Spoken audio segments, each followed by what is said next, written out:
¿Qué harías si las manos encargadas de traer vida fueran en realidad las que te inyectan la muerte? Imagina que estás en Londres, en el año 1850. Estás embarazada de tu primer hijo y tu familia, orgullosa, ha pagado una fortuna para que des a luz en uno de los mejores hospitales de maternidad de la ciudad.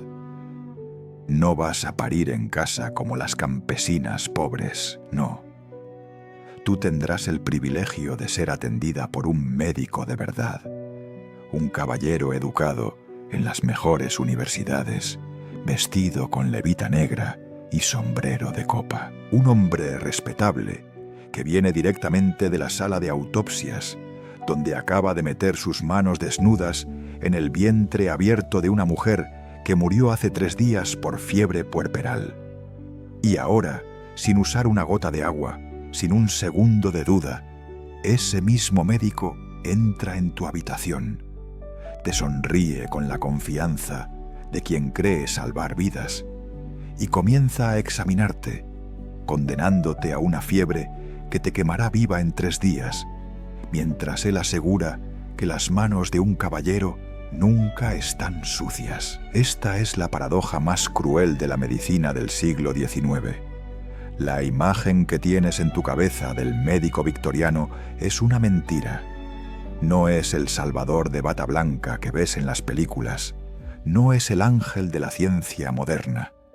Es un asesino involuntario vestido de gala, un portador de muerte que camina entre la morgue y la sala de partos sin lavarse las manos, porque su código de honor se lo prohíbe. ¿Lavarse? Eso es cosa de sirvientes, de gente común que trabaja con las manos sucias. Un caballero, un hombre de ciencia, un médico educado en Oxford o Cambridge, no necesita agua y jabón. Su estatus social es su garantía de limpieza. Su título universitario es su desinfectante. Y esa arrogancia, esa vanidad de clase disfrazada de conocimiento científico, mató a más mujeres que cualquier bacteria podría haber soñado. Ahora, imagina el olor, porque eso es lo que nadie te cuenta cuando romantiza la época victoriana. El médico que entra en tu habitación no huele a colonia francesa ni a libros antiguos. Huele a morgue, huele a carne descompuesta, a fluidos corporales que llevan días pudriéndose bajo el sol de verano en una sala sin refrigeración. Sus manos, esas manos que en 5 minutos estarán dentro de ti, todavía tienen rastros microscópicos de sangre negra bajo las uñas. Acaba de pasar la mañana entera diseccionando cadáveres de mujeres que murieron exactamente de lo mismo que tú vas a morir. Está estudiando la fiebre puerperal. ¿Entiendes la ironía? Está buscando la causa de la enfermedad, cortando cuerpos infectados. Y luego, sin ninguna barrera entre sus descubrimientos y tu útero, te examina. Es como si un detective investigara un asesinato y, sin darse cuenta, se convirtiera en el próximo asesino. Pero lo más aterrador no es la ignorancia, es la certeza. Porque en 1847, un médico húngaro llamado Ignaz Semmelweis descubrió la solución. Observó que en su hospital de Viena, la sala atendida por médicos tenía una tasa de mortalidad del 18%, mientras que la sala atendida por parteras pobres apenas alcanzaba el 2%. ¿La diferencia? Las parteras no hacían autopsias. Las parteras se lavaban. Semmelweis implementó un protocolo simple: lavarse las manos con una solución de cloro antes de atender a las madres. La mortalidad cayó al 2% en semanas. ¿La reacción de sus colegas? Humillación, burla, expulsión. Lo llamaron loco. Lo acusaron de insultar el honor de la profesión médica, porque aceptar que lavarse las manos salvaba vidas significaba aceptar que ellos, los médicos, habían estado matando a sus pacientes. Y eso era impensable para un caballero victoriano. Entonces, ¿qué preferías en 1850? ¿Parir en la calle con una partera analfabeta pero con las manos limpias? ¿O parir en un hospital de lujo con un médico titulado que venía directo de jugar con cadáveres? Las estadísticas no mienten. Si eras pobre y parías en casa, tenías más probabilidades de sobrevivir. Si eras rica y podías pagar un hospital, estabas comprando tu tumba. El lujo era la sentencia de muerte. La ignorancia vestida de ciencia era el verdugo, y lo peor es que las mujeres lo sabían. En los barrios pobres de Londres, las embarazadas le tenían más miedo al hospital que al parto mismo. Preferían quedarse en sus casas frías y sucias antes que entrar en esas salas de maternidad que olían a flores frescas, pero apestaban a muerte. Llamaban a esos lugares la habitación ataúd, el salón de la fiebre, la antesala del infierno, porque sabían, aunque no pudieran explicarlo científicamente, que algo en ese lugar las estaba matando, y el enemigo era invisible. No podías verlo en las manos del médico, no podías olerlo más allá del perfume de la colonia que usaba para disimular el hedor de la morgue. No tenía nombre todavía porque la teoría de los gérmenes no existía. Los médicos victorianos creían en el miasma, en la idea de que las enfermedades venían del aire podrido, de las corrientes de viento, de los vapores malignos que se colaban por las ventanas abiertas. Por eso sellaban las habitaciones de las mujeres en trabajo de parto. Por eso las encerraban en cuartos oscuros, con las cortinas corridas y el fuego encendido en pleno agosto. Estaban protegiéndolas del enemigo equivocado, mientras el verdadero asesino les daba la mano, literalmente. Así que aquí está la verdad que nadie quiere admitir. En la época victoriana, el mayor peligro para una madre no era el bebé, no era la hemorragia, no era el parto difícil, era el médico, era el caballero respetable que cobraba fortunas por sus servicios y que sin saberlo, sin quererlo, sin poder aceptarlo jamás, llevaba la muerte en cada uno de sus dedos sin lavar. Y cuando tú, madre primeriza del año 1850, empezabas a sentir la fiebre al tercer día después del parto, cuando tu piel se volvía gris y tus labios se agrietaban y el olor a carne podrida empezaba a salir de tu propio cuerpo, el mismo médico que te había condenado te miraba con tristeza y decía: es la voluntad de Dios, es la fragilidad femenina, es el precio de la maternidad. Nunca, jamás diría la verdad. Fui yo. Mis manos te mataron. Y podría haberte salvado con solo usar jabón. Suscríbete y activa la campanita si crees que podrías sobrevivir en estas circunstancias. Imagina que acabas de dar a luz. El dolor más intenso de tu vida ha terminado. El bebé llora en tus brazos y crees que lo peor ya pasó. Pero entonces las sirvientas comienzan a sellar tu habitación. Clavan tablones en las ventanas, cierran las cortinas de terciopelo hasta que no queda ni una rendija de luz.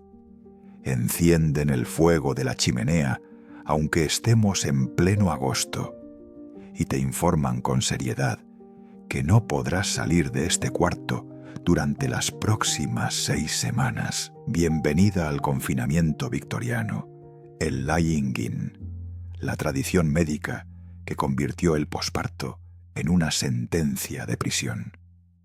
No es una habitación de recuperación, no es un nido acogedor para la nueva madre.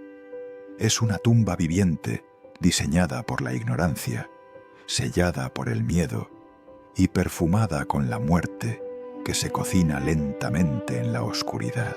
La teoría detrás de este encierro era simple y completamente errónea. El aire fresco mata. Los médicos victorianos estaban obsesionados con el miasma, la creencia de que las enfermedades viajaban en corrientes de aire contaminado. Pensaban que una ráfaga de viento podía colarse por la ventana y envenenar el cuerpo debilitado de la madre recién parida. Por eso sellaban todo. Por eso la oscuridad era obligatoria, porque la luz del sol supuestamente traía consigo vapores malignos del exterior. Por eso el calor era esencial, porque creían que el frío se infiltraba en los poros abiertos de la piel y pudría los órganos desde dentro. Así que te convertías en una olla a presión humana, sudando litros en una habitación donde la temperatura superaba los 30 grados, respirando el mismo aire viciado una y otra vez, mientras tu cuerpo intentaba desesperadamente recuperarse del trauma del parto. Pero el verdadero horror no era solo el calor, era la suciedad disfrazada de higiene. Porque en la época victoriana, lavarse después del parto era considerado peligroso. El agua fría podía causar un shock, decían los médicos. El agua caliente podía abrir los poros y permitir la entrada de enfermedades. Así que tú, recién parida, sangrando, sudando, con los fluidos del parto todavía pegados a tu piel, permanecías sin lavar durante días. Las sábanas se empapaban de sangre, sudor y leche materna. Pero cambiarlas significaba moverte, y moverte era peligroso. Así que te quedabas ahí, acostada en tu propia humedad, en una cama que se convertía en un pantano de bacterias, mientras las moscas del verano zumbaban en la oscuridad buscando esa mezcla perfecta de calor y materia orgánica. Y no podías quejarte, porque esto era un privilegio. Las mujeres pobres, las campesinas, las trabajadoras, no tenían el lujo del confinamiento. Tenían que levantarse al día siguiente del parto, volver al campo, cocinar, limpiar, cuidar a los otros hijos. Pero tú, mujer de clase alta, tenías el honor de ser encerrada como una princesa en su torre. Tu familia había pagado por estas 6 semanas de reposo absoluto. Habían contratado nodrizas para amamantar a tu bebé, porque darle el pecho agotaba tu cuerpo debilitado. Habían traído médicos para monitorearte cada día, médicos que entraban con sus manos sin lavar después de atender a otras 10 mujeres en confinamiento, esparciendo la fiebre puerperal de habitación en habitación, como un cartero entregando la muerte. La oscuridad era lo que más te enloquecía. No es metáfora, era oscuridad total, 24 horas al día, durante 42 días. Tus ojos se acostumbraban a ver solo sombras. Perdías la noción del tiempo, porque no había amanecer ni atardecer, solo el resplandor naranja constante del fuego en la chimenea que nunca se apagaba. El calor era tan intenso que tu cerebro comenzaba a jugar trucos. Veías formas en las esquinas, escuchabas susurros en el crepitar de las llamas. Y nadie te creía si decías que te sentías mal, porque se suponía que te sentías mal. El posparto era sufrimiento por definición. El dolor era purificación. La debilidad era femenina y natural. Así que cuando la fiebre comenzaba a subir al tercer día, cuando empezabas a sudar aún más de lo que ya sudabas, nadie se alarmaba. Era normal. Era el precio de ser madre. Pero tú sentías que algo estaba mal, porque el sudor ya no olía a sudor. Olía a algo dulce y podrido al mismo tiempo, como fruta fermentada mezclada con carne que ha estado demasiado tiempo fuera del hielo.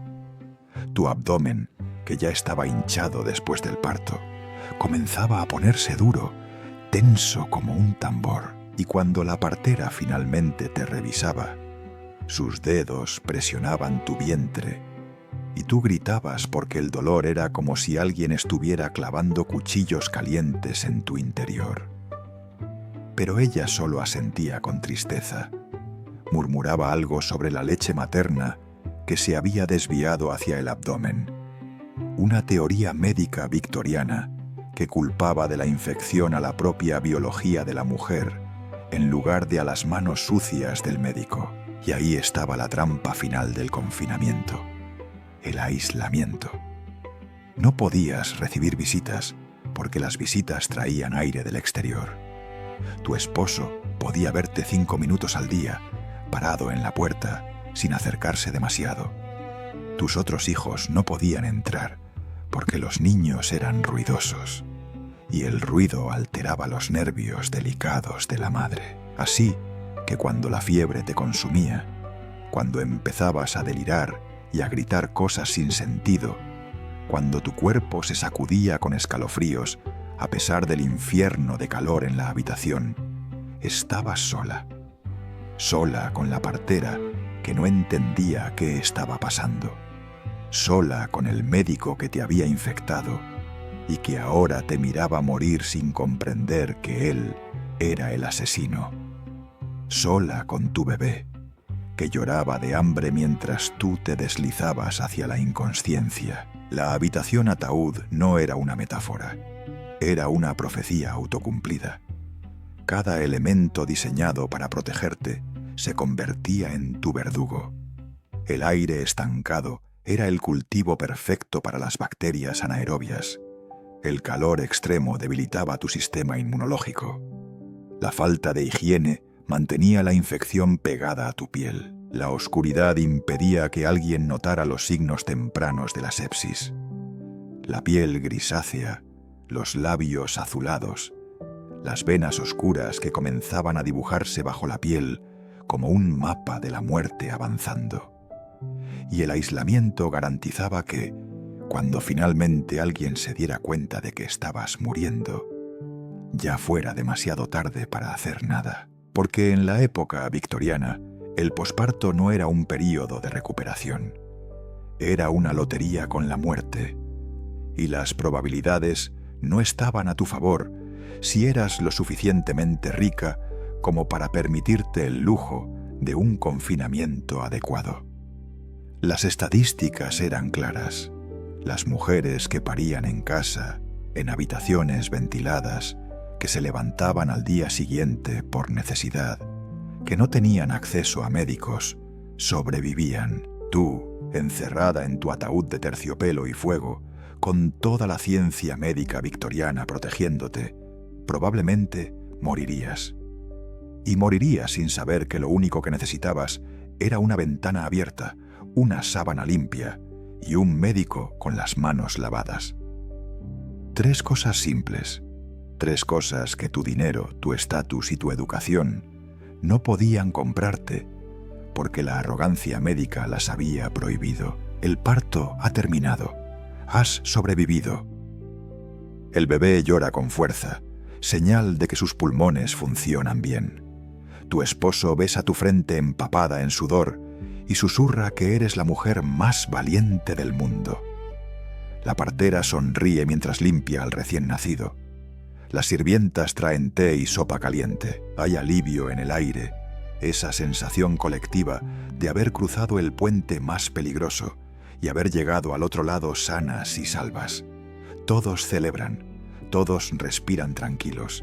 Y tú, agotada pero viva, cierras los ojos pensando que lo peor ya pasó. Pero estás equivocada. Lo peor no era el parto. Lo peor llega exactamente 72 horas después. El primer día después del nacimiento es de cansancio normal. Te duele todo el cuerpo, pero es un dolor comprensible. El dolor de haber usado cada músculo de tu torso para empujar una vida nueva al mundo. Tu abdomen está sensible, tus pechos comienzan a hincharse con la llegada de la leche, y cada vez que te mueves, sientes punzadas donde te desgarraste durante el parto. Pero esto es esperado, esto es natural. La partera te dice que descansas, que bebas caldo de huesos, que dejes que tu cuerpo se recupere. Y tú obedeces, acostada en tu habitación sellada, sudando en la oscuridad, esperando que cada día te sientas un poco mejor. Pero al segundo día algo cambia. No es dramático todavía. Es solo una sensación extraña en tu vientre, como si algo dentro de ti estuviera inflamándose, creciendo, ocupando más espacio del que debería. Al tercer día, la fiebre llega, y no llega como un susurro, llega como una explosión. Te despiertas empapada, no del sudor normal del confinamiento, sino de un sudor frío y pegajoso que huele diferente. Huele ácido, casi metálico, como si tu cuerpo estuviera expulsando algo podrido a través de cada poro. Tienes tanto frío que tus dientes castañean a pesar de que el fuego de la chimenea está encendido y la habitación es un horno. Pides más mantas. Las sirvientas te cubren con 3 capas de lana, pero sigues temblando. Tu cuerpo se sacude con escalofríos violentos que no puedes controlar. Y entonces, de repente, los escalofríos desaparecen y llega el calor. Un calor que te quema desde dentro, que hace que tu piel arda como si estuvieras metida en brasas vivas. La partera te toca la frente y su rostro se transforma. Ya no hay sonrisas. Sus ojos se ensombrecen con ese reconocimiento terrible que viene de haber visto esto docenas de veces antes. Fiebre puerperal, susurra, y esas 2 palabras son una sentencia de muerte. Porque en la época victoriana, una vez que la fiebre te atrapa, tus probabilidades de sobrevivir son menores al 30%. No existe el antibiótico. No existe la cirugía de emergencia para drenar la infección. No existe siquiera la comprensión de qué está causando esta fiebre. Los médicos hablan de humores desbalanceados, de miasmas que se colaron por alguna rendija, de debilidad constitucional femenina. Nunca hablan de las bacterias que el médico introdujo en tu útero con sus manos sucias hace 3 días. El cuarto día es cuando el dolor se vuelve insoportable. Tu abdomen, que ya estaba hinchado después del parto, ahora está duro como piedra y sensible al más mínimo toque. Cuando la partera presiona suavemente para examinarte, gritas con una intensidad que asusta a todos en la casa. El dolor no es localizado. Es un fuego que se expande desde tu útero hacia tus costillas, hacia tu espalda, hacia tus piernas. Sientes como si alguien hubiera llenado tu vientre con vidrios rotos y cada respiración, cada latido de tu corazón, los moviera cortando tus órganos desde dentro. Y el olor, Dios, el olor. Ya no hueles a sudor ni a leche materna. Hueles a carne podrida, a descomposición, a muerte en proceso. Es un olor tan fuerte que las sirvientas tienen que cubrirse la nariz con pañuelos empapados en lavanda cuando entran a cambiarte las sábanas. Pero lo que realmente te aterroriza no es el dolor ni la fiebre, es la lucidez intermitente. Porque la fiebre puerperal no te mata dormida, te mata despierta. Hay momentos en que el delirio te consume y crees que estás en otro lugar, en otro tiempo, hablando con personas que no están ahí. Pero luego la niebla se despeja por unos minutos y recuperas la conciencia lo suficiente para entender exactamente lo que está pasando. Sabes que te estás muriendo. Puedes sentir tu cuerpo apagándose, órgano por órgano. Puedes ver el terror en los ojos de tu esposo cuando te mira. Puedes escuchar a tu bebé llorando en la habitación contigua y sabes con una claridad devastadora que nunca lo verás crecer. Esos momentos de lucidez son peores que el dolor, porque te obligan a despedirte conscientemente de tu vida. El quinto día, tu cuerpo comienza a hincharse. La infección ha causado tanto daño interno que los fluidos se acumulan sin control. Tu abdomen está tan distendido que parece que estás embarazada de nuevo. Tus piernas se hinchan hasta que la piel se estira brillante y tensa. Tu rostro se hincha hasta que no te reconoces cuando te traen un espejo. Y las manchas, aparecen manchas rojas y moradas en tu piel, como moretones que nadie causó. Marcas de las bacterias destruyendo tus vasos sanguíneos desde dentro. El médico llega, te examina con sus manos, que probablemente han estado en otros 5 casos de fiebre puerperal esa misma mañana, y sacude la cabeza. No hay nada que hacer, le dice a tu esposo. Está en manos de Dios ahora, pero Dios no tiene nada que ver con esto. Lo que te está matando no es un castigo divino, ni una maldición, ni la fragilidad inherente del cuerpo femenino.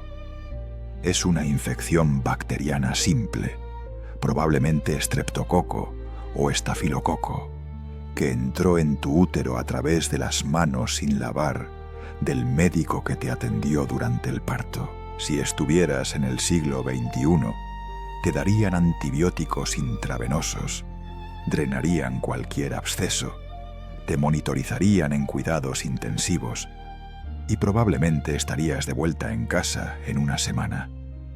Pero estás en 1850 y todo lo que pueden hacer es observarte morir mientras inventan excusas sobre por qué la medicina no puede salvarte. El 6º día, el delirio se vuelve permanente. Ya no hay momentos de lucidez. Tu cerebro, cocinándose a 40 grados de fiebre, ha dejado de funcionar correctamente. Hablas con personas muertas, gritas advertencias sobre peligros imaginarios. A veces te arrancas las sábanas porque crees que están en llamas. Otras veces te quedas completamente inmóvil, con los ojos abiertos pero mirando a la nada, mientras tu respiración se vuelve cada vez más superficial. Tu familia se turna para sentarse junto a tu cama, sosteniendo tu mano que arde como carbón encendido, susurrando oraciones que tú ya no puedes escuchar.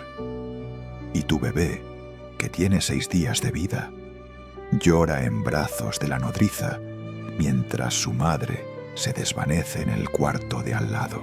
El 7º día, si llegas al 7º día, es solo cuestión de horas. Tu pulso es tan débil que la partera tiene que presionar fuerte tu muñeca para sentirlo.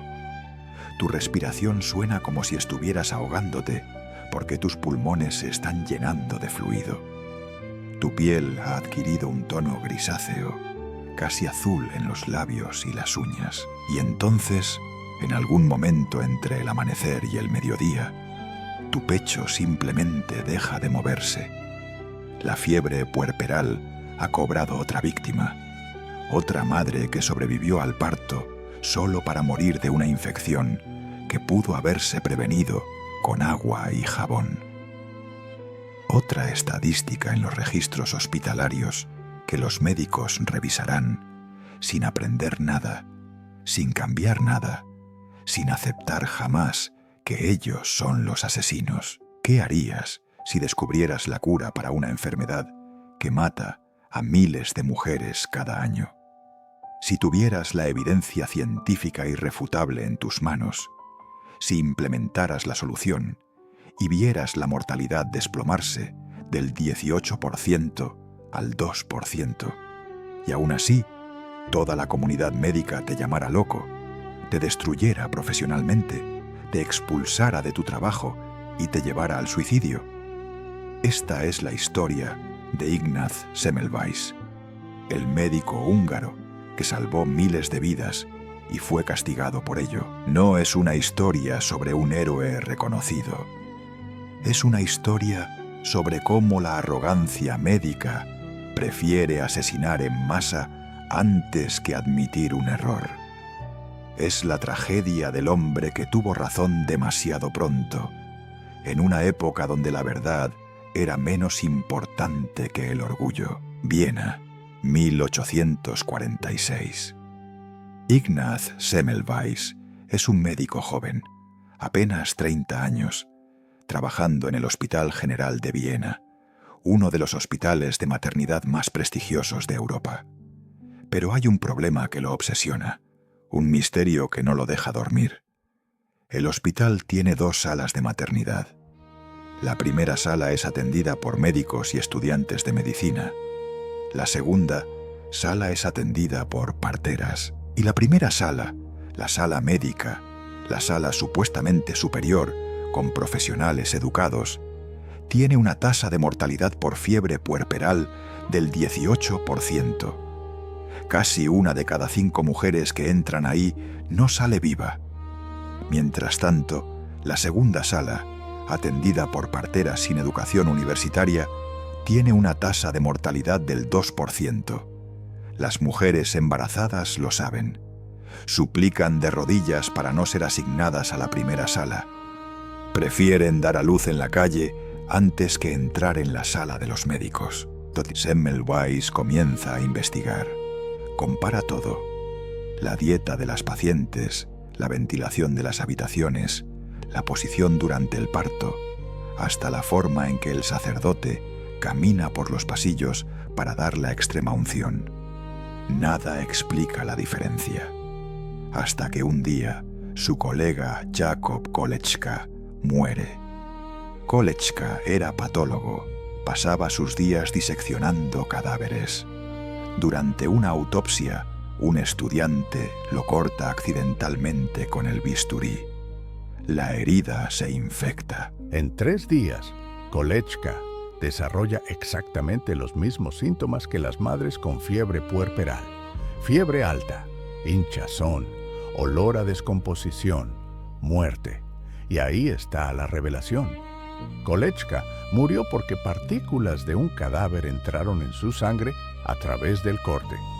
¿Y qué hacen los médicos de la primera sala cada mañana antes de atender partos? Realizan autopsias. Meten sus manos en cadáveres de mujeres que murieron de fiebre puerperal y luego, sin lavarse, van directamente a examinar a las mujeres en trabajo de parto. La solución es tan simple que resulta insultante. Semmelweis implementa un protocolo revolucionario en mayo de 1847. Todos los médicos y estudiantes deben lavarse las manos con una solución de cloro antes de examinar a cualquier paciente. Solo eso, agua y cloro. Los resultados son inmediatos y dramáticos. La mortalidad en la primera sala cae del 18% al 2% en cuestión de semanas. Luego baja al 1%. Semmelweis está salvando vidas a una velocidad nunca vista en la historia de la medicina. Ha descubierto que la fiebre puerperal no es un castigo divino ni una debilidad femenina, sino una infección transmitida por los propios médicos. Ha probado que lavarse las manos es la diferencia entre la vida y la muerte. Debería ser celebrado como un genio. Debería recibir medallas. Debería cambiar la medicina para siempre. Pero en lugar de eso, sus colegas lo atacan. La reacción de la comunidad médica vienesa no es gratitud, es furia. Porque lo que Semmelweis está diciendo, implícitamente, es que los médicos son asesinos, que cada doctor que atendió un parto sin lavarse las manos mató a esas mujeres, que la educación universitaria, el estatus social, las décadas de experiencia, nada de eso importa si tus manos están cubiertas de partículas cadavéricas. Y para un caballero victoriano, para un médico de clase alta, esa acusación es inaceptable. El director del hospital, Johann Klein, se siente personalmente insultado. Los profesores de medicina se burlan de Semmelweis en conferencias públicas. Sus colegas se niegan a lavarse las manos porque consideran que hacerlo es admitir que Semmelweis tiene razón. Y admitir que Semmelweis tiene razón significa aceptar que ellos han estado asesinando pacientes durante años. La campaña contra Semmelweis se intensifica. En 1849, después de años de acoso, no le renuevan su contrato en el Hospital General de Viena. Lo despiden, lo expulsan de la ciudad donde hizo su descubrimiento. Semmelweis regresa a Budapest, Hungría, destrozado pero no derrotado. Consigue trabajo en el Hospital San Roque y vuelve a implementar su protocolo de lavado de manos. Y otra vez la mortalidad se desploma. Otra vez las estadísticas prueban que tiene razón. Pero la comunidad médica internacional sigue sin escucharlo. Publica sus hallazgos en artículos científicos que son ignorados o ridiculizados. Los médicos alemanes publican refutaciones llenas de teorías absurdas sobre miasmas y constituciones femeninas débiles. Los médicos británicos dicen que sus métodos no son aplicables fuera de Hungría. Los médicos franceses simplemente lo ignoran. Y Semmelweis comienza a desmoronarse, porque no es solo rechazo profesional, es ver morir a mujeres cada día sabiendo que podría salvarlas si tan solo los doctores usaran jabón. Es caminar por las calles y calcular mentalmente cuántas madres están muriendo en ese momento en hospitales de toda Europa por la arrogancia de médicos que se niegan a lavarse. Es la impotencia absoluta de tener la verdad y ser tratado como un demente. Semmelweis se vuelve errático, obsesivo.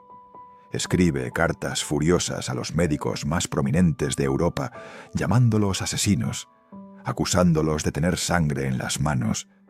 Y técnicamente tiene razón, pero la forma en que lo dice, cada vez más agresiva y desesperada, solo refuerza la narrativa de que está loco. En 1865, a los 47 años, el comportamiento de Semmelweis se ha deteriorado tanto que su familia toma una decisión terrible. Lo engañan para que visite lo que él cree que es un nuevo instituto médico en Viena. Pero no es un instituto, es un asilo psiquiátrico. Lo encierran contra su voluntad. Semmelweis, el hombre que dedicó su vida a salvar a otros, se encuentra atrapado en una institución para enfermos mentales, gritando que no está loco, que solo quiere que los médicos se laven las manos. Los guardias del asilo, cansados de sus protestas violentas, lo golpean brutalmente. Las heridas se infectan. Y en una de las ironías más crueles de la historia, Ignaz Semmelweis muere de sepsis, la misma infección que él luchó toda su vida por prevenir.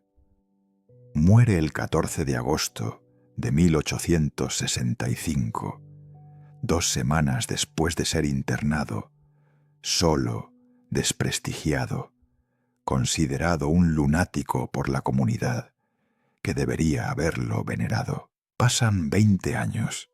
Louis Pasteur desarrolla la teoría de los gérmenes y finalmente prueba científicamente lo que Semmelweis había demostrado empíricamente. Joseph Lister implementa la cirugía antiséptica. La medicina europea finalmente acepta que las infecciones son causadas por microorganismos y que la higiene salva vidas. Los mismos médicos que destruyeron a Semmelweis ahora se lavan las manos religiosamente. Los hospitales de maternidad implementan protocolos de desinfección. La mortalidad por fiebre puerperal cae en picada en toda Europa. Millones de mujeres viven gracias a un descubrimiento que Semmelweis hizo en 1847. Pero él no está ahí para verlo. Murió creyendo que había fracasado. Murió pensando que su vida fue un desperdicio.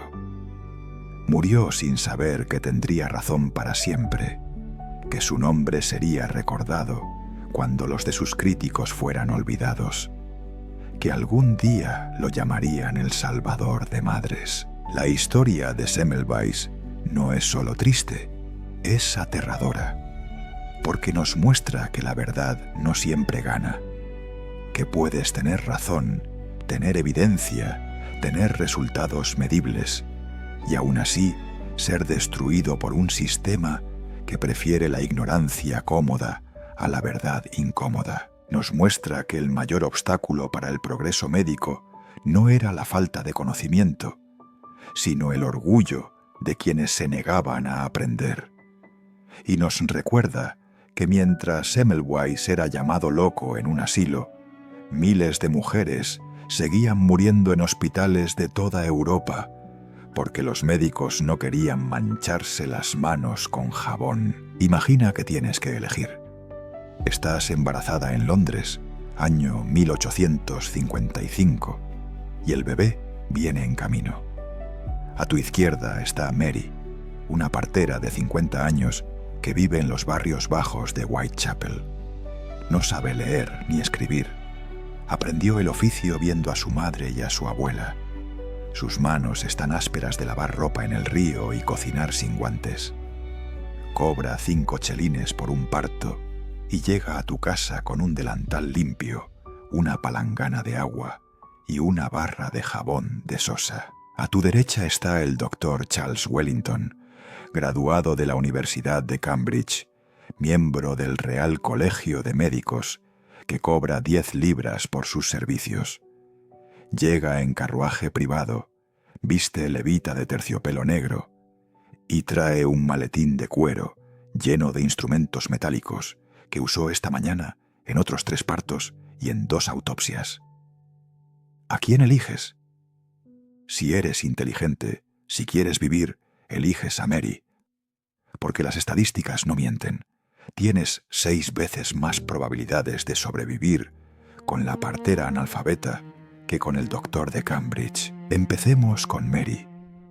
Llega a tu casa, una habitación pequeña en un edificio de vecindad, donde vives con tu esposo y otros 2 hijos. No hay lujos aquí. Las paredes están manchadas de humedad, el colchón es de paja, y el único calor viene de una estufa de carbón que apenas funciona. Pero Mary no se queja. Ha visto condiciones peores. Lo primero que hace es pedirle a tu esposo que hierva agua, mucha agua. Mientras el agua se calienta, Mary se lava las manos. No es un lavado simbólico. Se restriega con jabón hasta los codos, bajo las uñas, entre los dedos, durante 5 minutos completos. Luego se seca con un trapo limpio que trajo de su casa. Sus instrumentos son simples: tijeras para cortar el cordón umbilical, unos trapos de algodón hervidos y sus propias manos. Nada más. No necesita forceps ni ganchos metálicos, ni speculums. Ha traído al mundo a 200 bebés usando solo sus dedos, su experiencia y su paciencia. El parto con Mary es largo pero seguro. Te deja moverte como quieras. Si quieres ponerte en cuclillas, te ayuda. Si prefieres estar de lado, te sostiene. No hay protocolo rígido, no hay posiciones obligatorias diseñadas para la comodidad del médico. Mary trabaja con tu cuerpo, no contra él. Cuando finalmente llega el momento de empujar, sus manos guían la cabeza del bebé con suavidad, estirando los tejidos lentamente para evitar desgarros. Y cuando el bebé nace, Mary lo limpia con agua hervida, corta el cordón con tijeras que hirvió 2 veces y lo pone inmediatamente en tu pecho. Luego se ocupa de ti. Te lava con agua tibia y jabón, cambia las sábanas ensangrentadas, revisa que no haya hemorragia y te da instrucciones claras.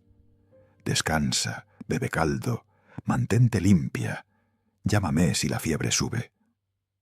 Mary se va después de 3 horas, dejándote viva, limpia y con un bebé sano.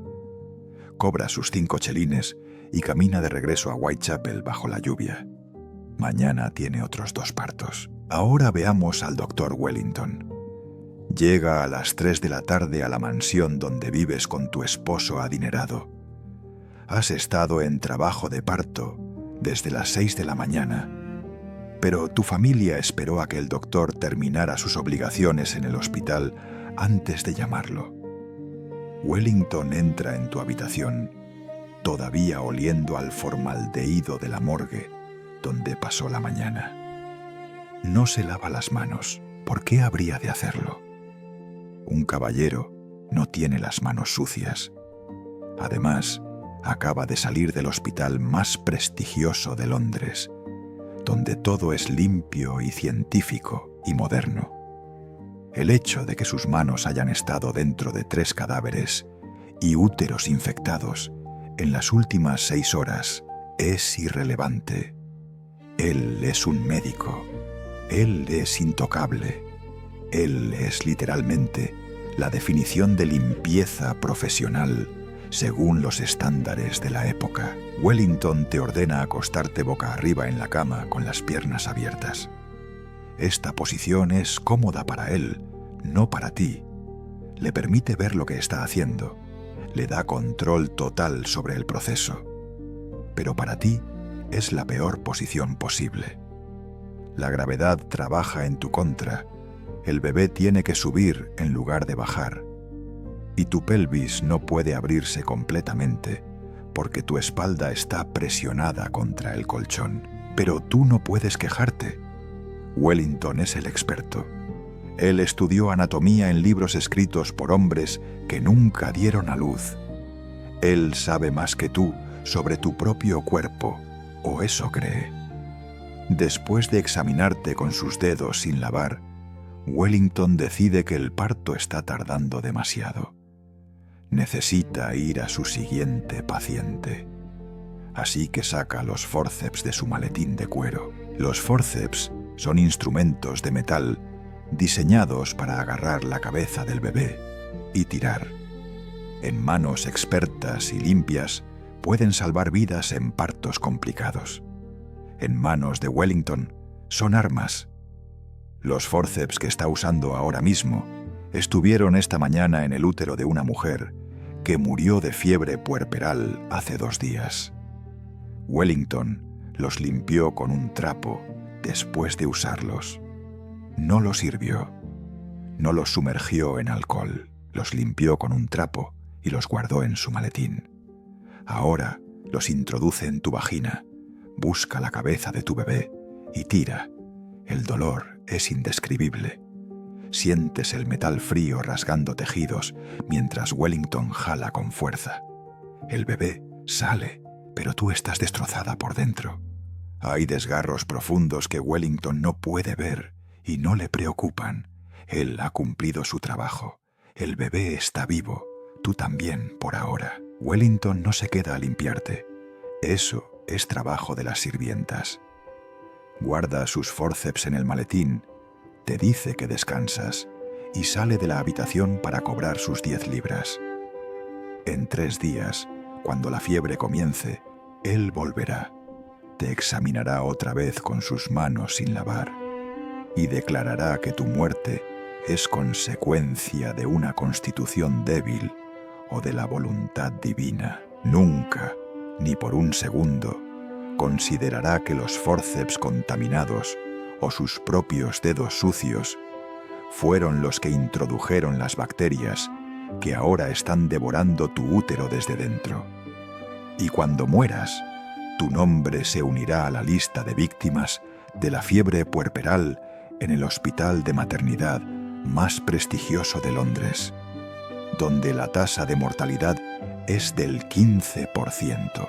Mientras tanto, Mary, la partera analfabeta de Whitechapel, tiene una tasa de mortalidad del 2,5%, no porque sea más inteligente o más educada, sino porque es más pobre, porque su pobreza la obligó a aprender que el agua cuesta poco y previene mucho, porque no tiene acceso a instrumentos metálicos contaminados, porque no visita morgues antes de atender partos, porque no tiene el ego de creer que sus manos son demasiado nobles para lavarse.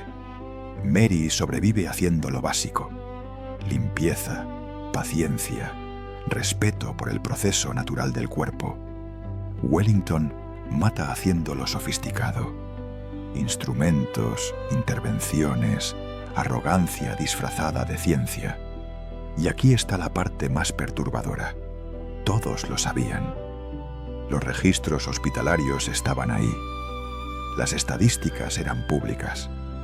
Los médicos victorianos podían ver claramente que las mujeres pobres atendidas por parteras sobrevivían más que las mujeres ricas atendidas por doctores.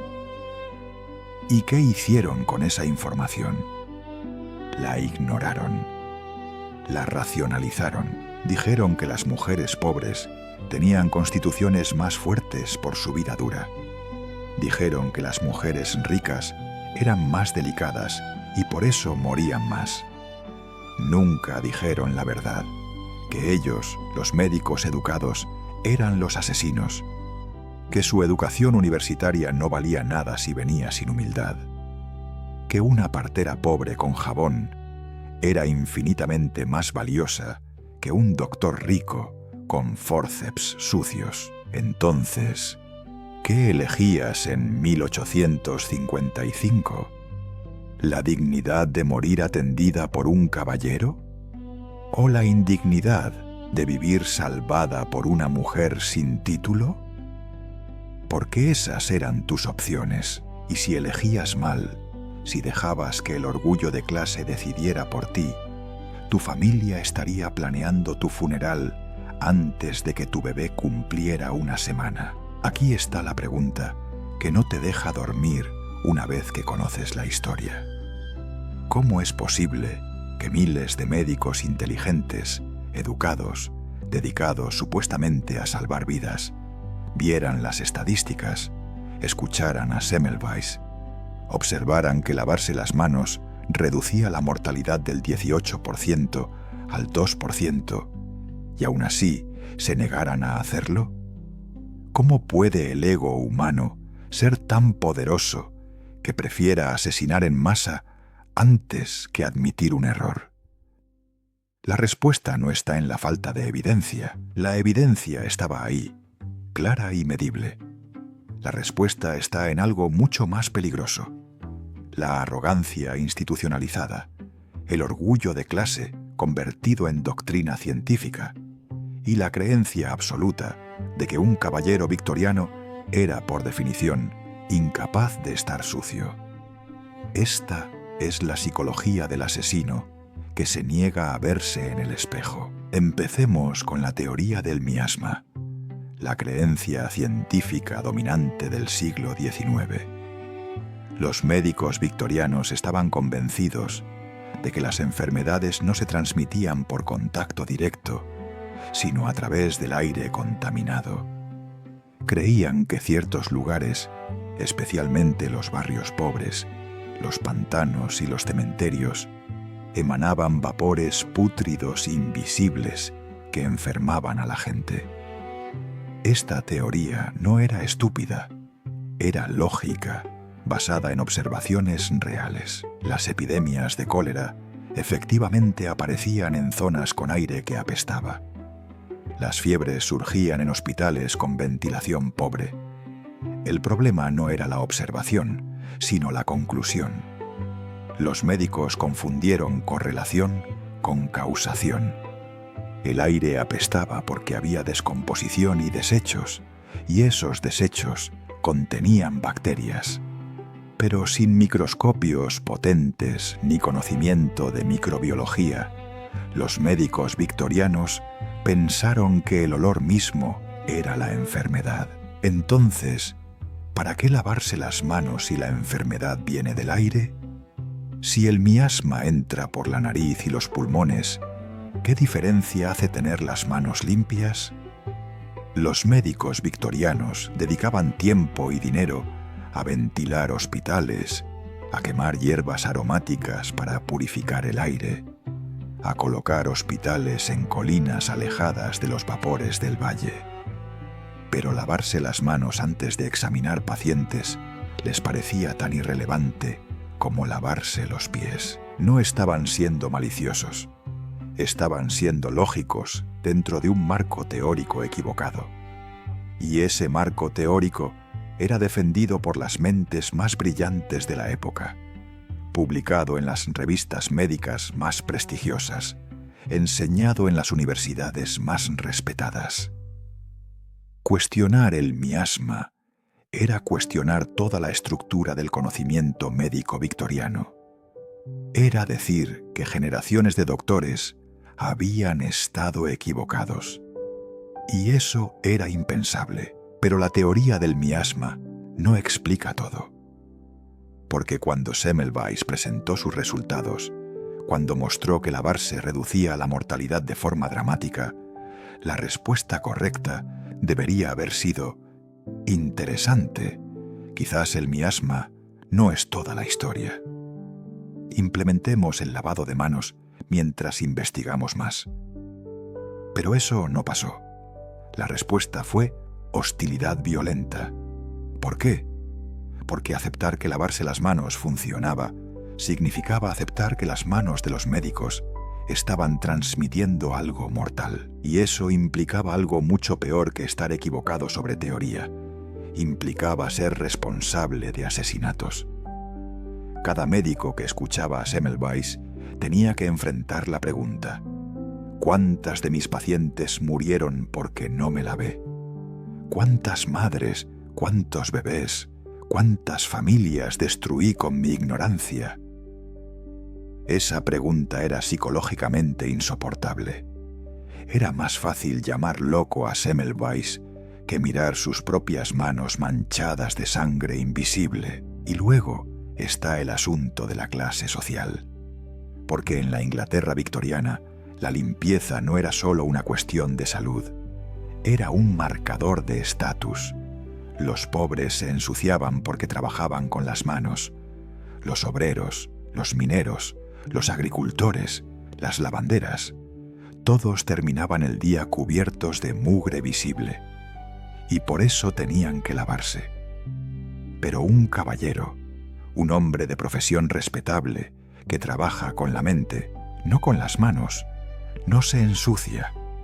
Su ropa siempre es impecable, sus guantes siempre son blancos. Su reputación depende de su apariencia de limpieza perpetua. Entonces, cuando Semmelweis sugiere que los médicos deben lavarse las manos, no está solo haciendo una recomendación médica, está insultando su clase social.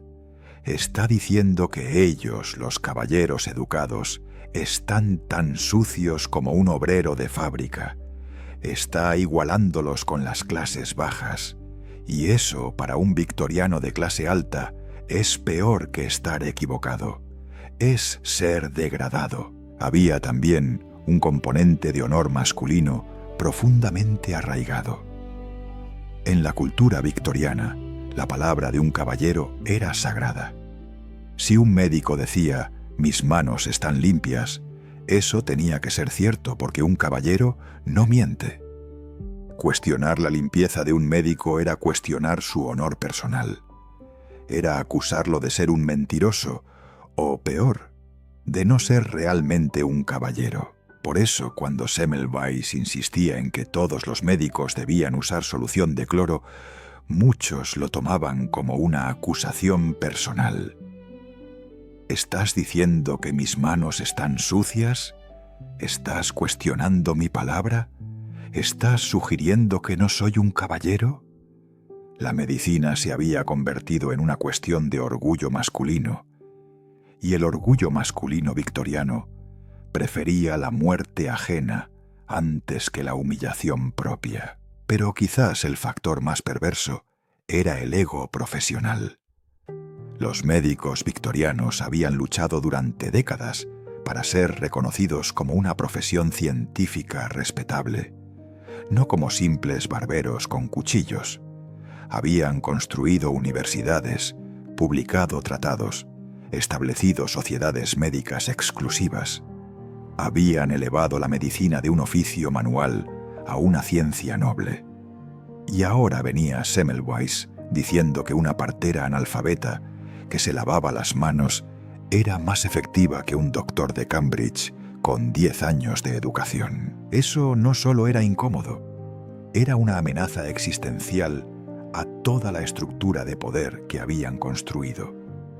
Si la solución a la fiebre puerperal era tan simple como agua y jabón, ¿para qué servían los años de estudio? ¿Para qué los títulos universitarios? ¿Para qué cobrar fortunas? Admitir que Semmelweis tenía razón era admitir que cualquier persona con sentido común y una barra de jabón podía superar a la élite médica. Y eso era inaceptable. Entonces construyeron murallas de racionalización. Dijeron que los resultados de Semmelweis eran casualidad, que solo funcionaban en Viena por razones climáticas únicas, que la solución de cloro era dañina para la piel delicada del médico, que lavarse las manos tanto tiempo era impráctico cuando tenías 20 pacientes esperando, que las estadísticas estaban manipuladas, que Semmelweis era un charlatán buscando fama. Inventaron 100 excusas, cada una más absurda que la anterior, porque 100 excusas absurdas eran preferibles a una verdad simple e intolerable, que habían estado matando pacientes por orgullo, que la barrera entre ellos y ser salvadores, en lugar de asesinos, era una pastilla de jabón que costaba medio penique, que su educación cara, su estatus alto, su confianza inquebrantable, no valían nada si no venían acompañadas de humildad suficiente para admitir que podían estar equivocados. Y mientras construían esas murallas, mientras publicaban refutaciones y arruinaban la carrera de Semmelweis, mientras se negaban a lavarse las manos por orgullo disfrazado de ciencia, las mujeres seguían muriendo. No a un ritmo abstracto, a un ritmo de 1 cada 2 horas en los hospitales de maternidad de Europa. 1.400 muertes al mes, 16.800 al año, todas prevenibles, todas innecesarias, todas causadas no por una bacteria misteriosa e invencible, sino por el ego de hombres que no podían soportar la idea de que estaban sucios. Esta es la lección más oscura de la época victoriana, que la arrogancia puede ser más letal que cualquier plaga, que el orgullo puede construir pirámides de cadáveres y que a veces el mayor enemigo de la ciencia no es la ignorancia, sino la certeza. No hubo un día específico, no hubo una conferencia donde todos los médicos del mundo dijeron: teníamos razón, lavémonos las manos. No hubo disculpas públicas ni admisión de culpa. La victoria del jabón sobre la muerte no llegó como una revelación, sino como una rendición lenta y silenciosa, forzada por evidencia tan abrumadora que hasta el ego más inflado tuvo que ceder. Fue en los años 1860 y 1870, casi 30 años después del descubrimiento de Semmelweis, cuando la teoría de los gérmenes de Louis Pasteur y los métodos antisépticos de Joseph Lister finalmente demolieron la teoría del miasma. Y cuando las murallas de la ignorancia cayeron, revelaron un campo de batalla lleno de cadáveres, millones de mujeres muertas porque la ciencia médica prefirió el orgullo a la evidencia. Esta es la historia de cómo la medicina finalmente aprendió a lavarse las manos y el precio que pagamos por esa lección. Louis Pasteur nunca fue médico. Era químico, microbiólogo, un hombre que estudiaba la fermentación del vino y la descomposición de la leche. Pero en la década de 1860, sus experimentos con microorganismos probaron algo revolucionario: que las enfermedades no venían del aire pútrido, sino de criaturas vivientes invisibles que se transmitían por contacto. Pasteur demostró que si hervías un líquido y lo sellas en un recipiente limpio, no se descomponía. Pero si lo exponías al aire o lo tocabas con instrumentos sucios, los microbios invadían y lo pudrían. Esta era la evidencia que faltaba en tiempos de Semmelweis. Esta era la explicación científica de por qué lavarse las manos funcionaba. Las manos no transmitían miasmas invisibles. Transmitían bacterias reales, medibles, observables bajo el microscopio. Y esas bacterias podían ser destruidas con agua, jabón y soluciones químicas. Joseph Lister, un cirujano británico, leyó el trabajo de Pasteur y tuvo una epifanía. Si los microbios causaban infecciones, entonces prevenir infecciones era cuestión de matar los microbios. En 1865, el mismo año en que Semmelweis moría en un asilo psiquiátrico, Lister comenzó a experimentar con ácido carbólico. Desinfectaba sus instrumentos quirúrgicos, lavaba sus manos, rociaba el aire del quirófano con antiséptico. Sus resultados fueron tan dramáticos como los de Semmelweis.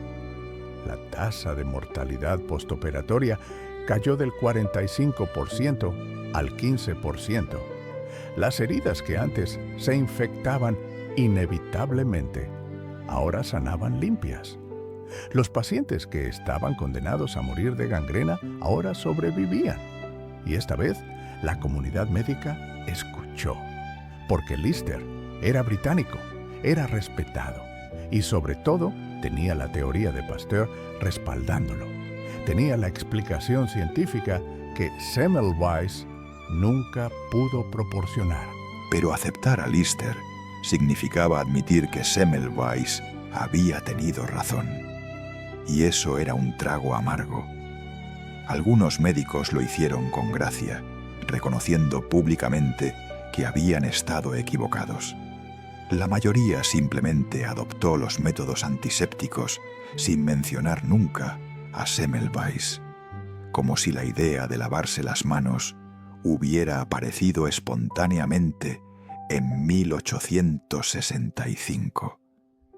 Borraron su nombre de la historia. Atribuyeron el descubrimiento a Lister, a Pasteur, a cualquiera excepto al médico húngaro que se había suicidado gritando verdades que nadie quería escuchar.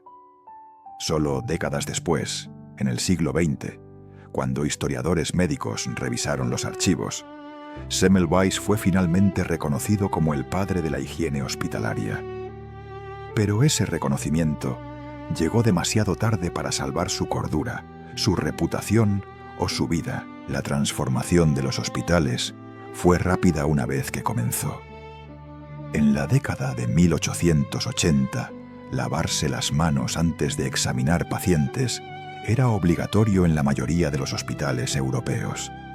Los médicos usaban batas limpias. Los instrumentos se hervían entre usos. Las salas de maternidad implementaron protocolos de desinfección estrictos y la mortalidad por fiebre puerperal se desplomó. En 1890, la tasa de mortalidad materna en hospitales de Londres era del 3%. En 1900 era del 1,5%. Para 1920, con la llegada de los antibióticos y las mejoras continuas en higiene, morir de fiebre puerperal era raro.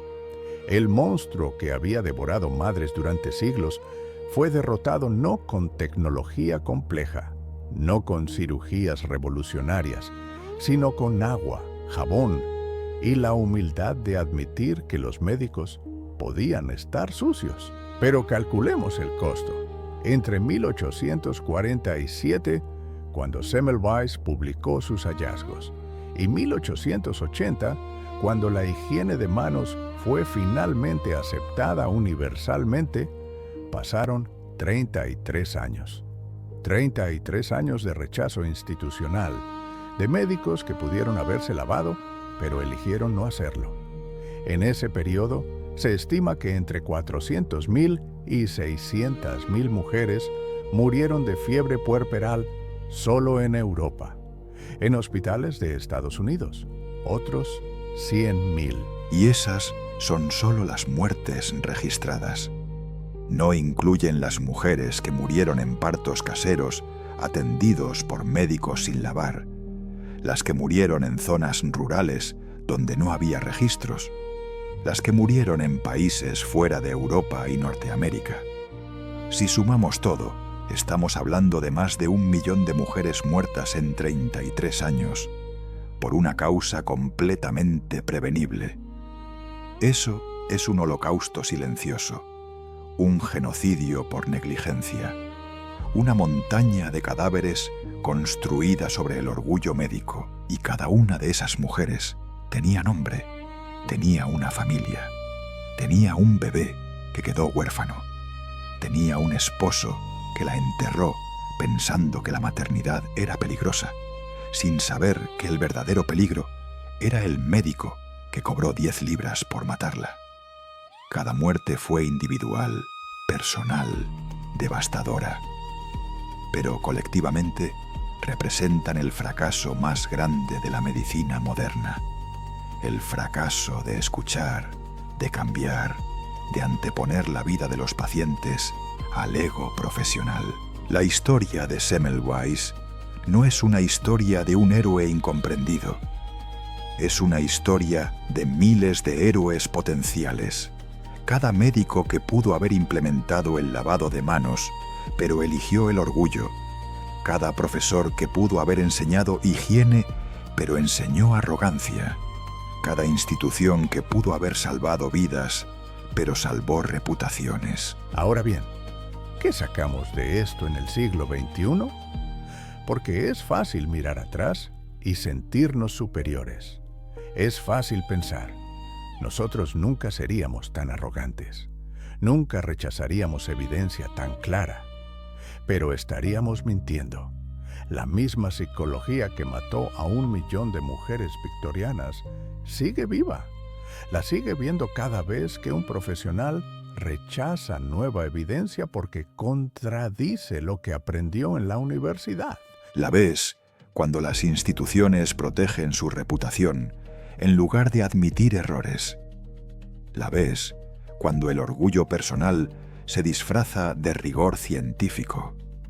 La lección de Semmelweis no es que los médicos victorianos eran monstruos únicos, es que todos tenemos la capacidad de convertirnos en ellos si valoramos más tener razón que salvar vidas. Y hay otra lección, quizás más esperanzadora, que las soluciones más importantes suelen ser las más simples. En una era de medicina hiperespecializada, de tratamientos que cuestan millones, de tecnología que parece magia, es fácil olvidar que la intervención que más vidas ha salvado en la historia de la humanidad es una barra de jabón. No la quimioterapia, no los trasplantes de órganos, no las vacunas, aunque todas son importantes, sino el simple acto de lavarse las manos.